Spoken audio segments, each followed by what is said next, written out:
ಬಾವಾ ಯಾಕೆ ಕುಡಿತಿದ್ದೀರಾ? ಇದೆಲ್ಲ ಆರೋಗ್ಯಕ್ಕೆ ಅದೆಂಥದೋ ಅಂತಾರಲ್ಲ.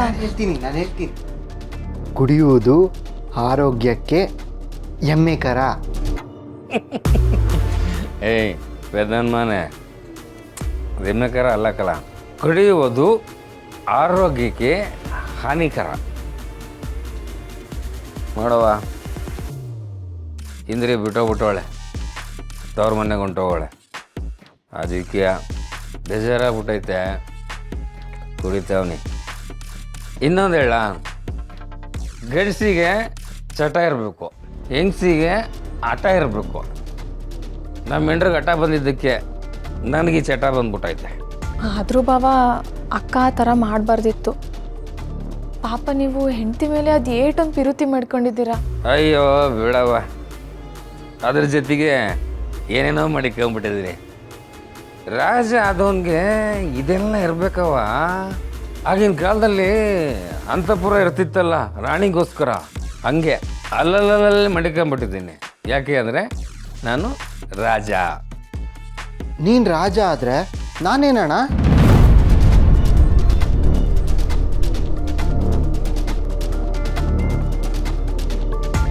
ರಾಣಿ, ನನಗೇನೋ ಕೇಳಿಸ್ತಲ್ಲವ. ಅವನು ಹೇಳಿದ್ದ ಅದೇ ಕೇಳಿಸ್ತಾ, ಬೇರೆ ಕೇಳಿಸ್ತಾ? ಬಾವಾ ಅದೇ ನೀವೇ ರಾಜ ಅಂತ ಅಂದರು. ಅಯ್ಯೋ, ಸುಳ್ಳು ಯಾಕೆ ಹೇಳ್ತಾ ಇದೀಯ ರಾಣಿ? ನಾನೇ ತಾನೇ ರಾಜ.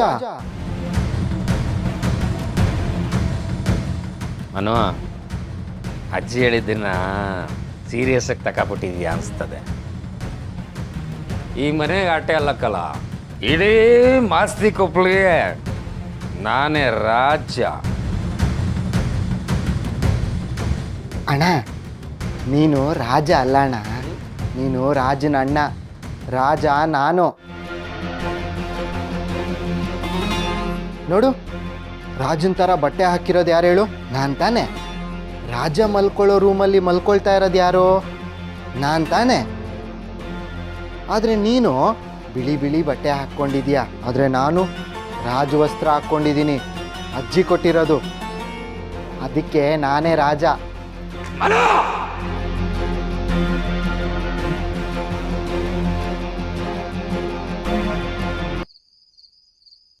ಅಜಯ್, ಯಾಕೆ ಹಿಂಗೆ ಸುಮ್ಕೆ ನಿಲ್ಸ್ಕೊಂಡಿದ್ಯಾ? ಏನಾದರೂ ಹೇಳು. ನಿನ್ನ ತಲೆ ನಮ್ಮ ಹಳ್ಳಿ ದೀಪ ಆಗೈತಿ.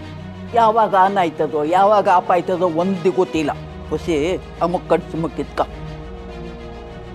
ಅಜ್ಜಿ ಕರೆದ್ರಂತೆ.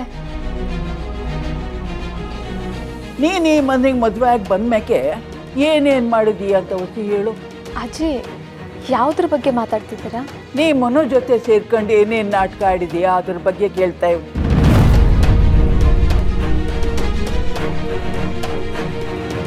ನನ್ನ ಗಂಡನೇ ಪುನರ್ಜನ್ಮ ಎತ್ ಬಂದಾನೆ ಅಂತೇಳಿ ಮೊರವಾದೆ ಕೊಟ್ಟುದು. ಬಟ್ಟೆ ಬದಲಾಯಿಸಕ್ಕೆ ಕೊಟ್ಟೆ, ನಾನು ಮಲ್ಗಕ್ಕೆ ಹೊಣೆನೂ ಬಿಟ್ಕೊಟ್ಟೆ.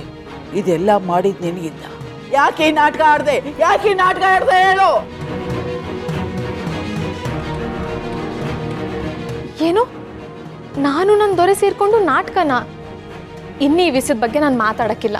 ನಮ್ಮ ತಾತ ಅಂದರೆ ನಿಮ್ಮ ಯಜಮಾನ್ರು, ಅವ್ರ ಹಿರಿಯರು, ಅವ್ರ ಅಪ್ಪ, ಅವ್ರ ತಾತ, ಅವ್ರ ಮುತ್ತಾತ ಎಲ್ಲರೂ ನನ್ನ ದೊರೆ ಪರವಾಗೇ ಇರೋದೇ ನಿಜ ಆಗಿದ್ದಿದ್ರೆ, ನೀವು ಹೇಳ್ದಂಗೆ ನಾನು ಮಾಡ್ತಿರೋದು ನಾಟಕನೇ ಆಗಿದ್ದಿದ್ರೆ ಅವರೇ ಎಲ್ಲನೂ ತೋರಿಸ್ಕೊಡ್ತಾರೆ. ಅಜ್ಜಿ, ನಿಮ್ಮ ಅಕ್ಕಪಕ್ಕ ಕೂತ್ಕೊಂಡು ಚಮಚಗಿರಿ ಮಾಡ್ತಾರಲ್ಲ, ಅವ್ರು ಹೇಳಿರೋ ಮಾತನ್ನೆಲ್ಲ ನೀವು ಕೇಳಿಸ್ಕೊಂಡಿದ್ದೀರಾ ಅಂತ ನಂಗೆ ಸಂದಾಗ ಗೊತ್ತೈತೆ. ನಮ್ಮ ಮನೆ ದೀಪ ಅಣ್ಣಯ್ಯ, ನಮ್ಮೊಡಲ ಜೀವ ಅಣ್ಣಯ್ಯ.